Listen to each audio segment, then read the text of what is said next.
Sepatutnya program saya untuk esok, untuk pemudi.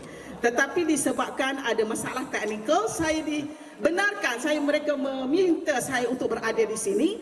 Dan saya rasa apa yang penting untuk diberitahu kepada tuan-tuan dan puan-puan sekalian adalah siapa Melayu.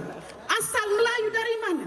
Kenapa Melayu ini wujud di atas muka bumi Allah Subhanahu Wa Taala?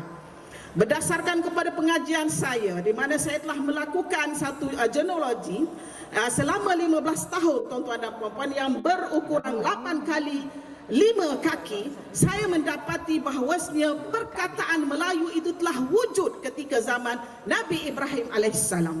Memang kita dapati pada sudut saintifik bahawasanya Melayu itu sudah ada DNA-nya 60,000 tahun yang lalu. Ini dibuat oleh kajian di Universiti Sains Malaysia. Namun kajian saya menyentuh tentang dokumentasi. Apa yang dimaksudkan dokumentasi? Iaitu tentang bacaan daripada kitab-kitab tua dan klasik. Kita mendapati bahawasanya apa yang disebut oleh beberapa ahli sejarah dunia seperti T. Brightway dalam bukunya The Note of Mentantius menyebut selepas Nabi Ibrahim, mereka menamakan Nabi Ibrahim itu Father of the Nation, mempunyai 3 keturunan besar yang tidak dapat dinafikan. Beliau mengatakan golongan bangsa Israelit itu berasal daripada Ishak alaihissalam. Golongan Arab pula berasal daripada Ismail alaihissalam. Dan manakala golongan Melayu adalah daripada Midianite. Midian ini adalah anak kepada Nabi Ibrahim alaihissalam daripada isterinya yang bernama Keturah. Itu yang kita jumpa dalam data-data yang kita kaji. Dan kita akui data-data itu mempunyai sokongan yang kuat dan boleh dipercayai. Apa yang menarik lagi ialah rupanya kita di bangsa Melayu ni, tuan-tuan dan puan-puan, sudah wujud sudah lama. Dan bangsa ini merupakan bangsa yang tua. Bangsa yang tua dan merupakan bangsa pelayar yang hebat. Jadi anak-anak muda di Patani ini perlu merasa bangga lahirnya kita sebagai Melayu. Allahu Akbar.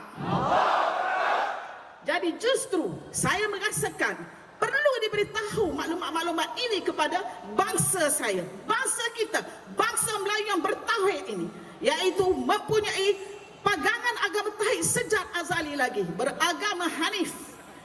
Kalau ada orang mengatakan kita ini tok nenek kita adalah Buddha Hindu, itu adalah tipu semata-mata. Tidak benar sama sekali. Kerana apa? Kita tahu apabila kita buat susur galur itu, bahawasanya tok nenek orang Melayu ini adalah beragama tauhid, beragama Hanif. Apa yang dikatakan beragama Hanif?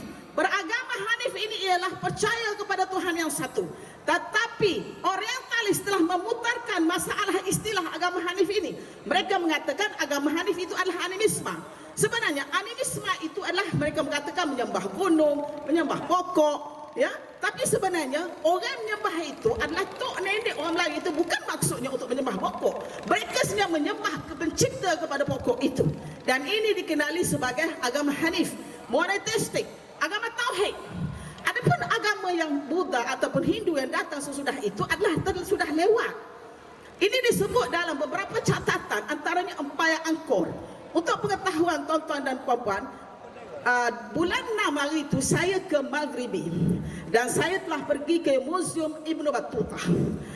Ibn Battuta telah menulis perjalanannya, telah melalui Patani, Kedah, Kelantan dan seterusnya sampai ke Jampah.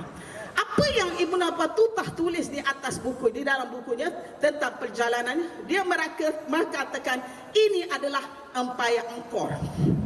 Empayar Angkor. Berbalik pula cerita kita kepada kuatnya petani ini pada suatu masa dahulu merupakan raja-raja besar. Petani adalah raja-raja besar, Kedah adalah raja-raja besar, Johor juga ada raja-raja besar. Dan raja-raja ini telah berhubungan dengan pihak antarabangsa seperti kerajaan Osmaniyah. Kerajaan petani telah berhubung dengan kerajaan Osmaniyah. Kerajaan Kedah juga, kerajaan di Johor dan sebagainya, di kawasan Southeast Asia ini ataupun semenanjung Asia Tenggara ini, di kawasan Asia Tenggara, Selatan Asia Tenggara, telah berhubung dengan kerajaan Osmaniyah. Dan Osmaniyah merupakan kawan baik kepada tanah Melayu, kepada alam Melayu. Namun di dalam buku-buku teks tidak diberitahu tentang maklumat ini. Kerana Kenapa? Kerana kita telah dikolonialisasi atau kita telah dijajah. Penjajah ingin menghancurkan ataupun membuang bukti-bukti hubungan alam Melayu dengan Osmaniyah. Justru tidak diletakkan di dalam buku-buku teks kita. Padahal hubungan dengan Southeast Asian kita mempunyai bukti surat hubungan briefing dengan Osmaniyah, hubungan Johor, hubungan Kedah, hubungan Patani, hubungan Kelantan dan seterusnya Aceh dengan kerajaan Osmaniyah. Tetapi apabila kolonial telah menguasai kita, telah menguasai ataupun telah menjajah bumi kita, mereka menghilangkan data-data ini. Apa yang mereka kata? Terdapat pada tahun 1934 di dalam diary seorang kolonial Belanda menulis, sekiranya kita menjumpai candi-candi, kita terus mengatakan ia adalah kesan daripada Buddha dan Hindu walaupun kita tidak mempunyai bukti yang kukuh. Apa maksudnya? Supaya kita dapat menjauhkan alam Melayu daripada tanah Arab, alam Melayu daripada Nabi Muhammad dan sahabat-sahabat serta tabi'i. Namun apa orang kata, apa yang mereka plan itu tidak semuanya berjaya. Kerana akhir-akhir ini kita menemui bukti bahawa terdapat bukti Shilling Kedah tulis belanja negeri Kedah Darul Aman 118 Hijrah. Bermaksud apa tuan-tuan dan puan-puan? 118 Hijrah bersamaan dengan 736 Masihi. 736 Masihi ialah zaman Umayyah.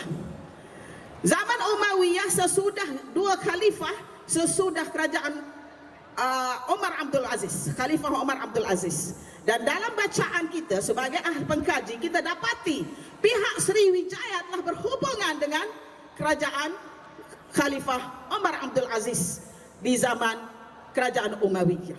Apa yang menarik di sini, kita dapat bukti juga daripada batu bersurat Raja Chola yang menulis bahawa Raja Chola telah datang menyerang Raja Kadaram bertarikh 1050 Masihi. Beliau mengatakan apa? Dalam tulisan telah memerangi Raja Kadaram di Sriwijaya.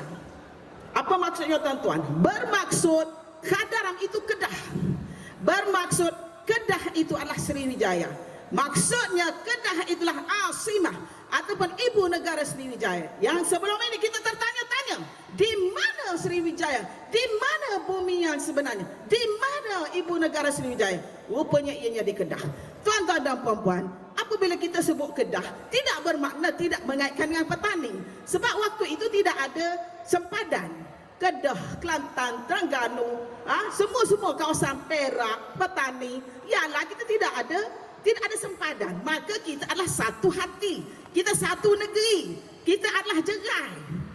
Ya, itu tuan-tuan dan puan-puan. Jadi apa yang menarik lagi saya kira pertemuan kita pada hari ini bersama dengan anak-anak muda di Patani ini, pemuda-pemuda yang bakal menjadi peniup semangat menjaga leluhur mereka bergenerasi mampu ke depan dan tidak rasa lagi rendah diri. Kerana anda adalah bangsa terpilih dan anda akan menjadi penentu kepada akhir zaman.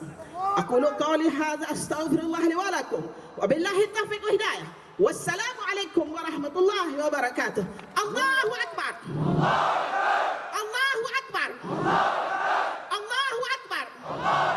Walillahil hamd. Assalamualaikum warahmatullahi wabarakatuh. Terima kasih. Wahai pemuda sepatani,